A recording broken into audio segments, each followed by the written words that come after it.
மகோதய அமாவாசையை முன்னிட்டு நாகை மாவட்டம் கோடியக்கரை கடற்பகுதியில் லட்சக்கணக்கான பக்தர்கள் புனித நீராடி வருகின்றனர். இதுகுறித்து நேரலை தகவலை தருகிறார் எமது செய்தியாளர் ஸ்ரீதர். வணக்கம் ஸ்ரீதர்.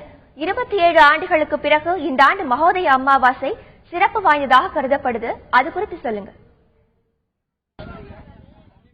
மகோதய அமாவாசை பெருவிழா நாகை மாவட்டம் கோடியக்கரை, அதாவது ஆதிசேது என்று அழைக்கப்படும் கோடியக்கரை கடலில் தற்போது லட்சக்கணக்கான பக்தர்கள் அதாவது மக்கள் குவிந்திருக்கிறார்கள்.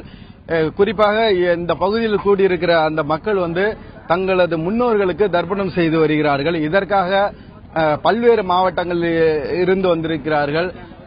தஞ்சை, திருவாரூர், பட்டுக்கோட்டை, புதுச்சேரி உள்ளிட்ட பகுதியிலிருந்து வந்திருக்கும் இந்த மக்கள் தங்களது மூதாதையர்களுக்கு இந்த தர்ப்பணத்தை இந்த கடலில் செலுத்தி வருகிறார்கள்.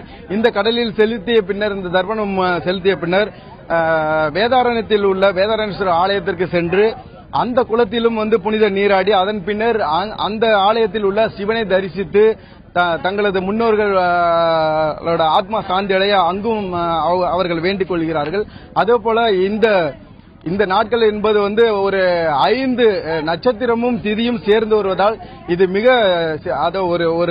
ரொம்ப சிறப்பு வாய்ந்த நாளா இருக்கிறதுனால இன்றைக்கு இந்த பகுதியில் லட்சக்கணக்கான மக்கள் குவிந்திருக்கிறார்கள்.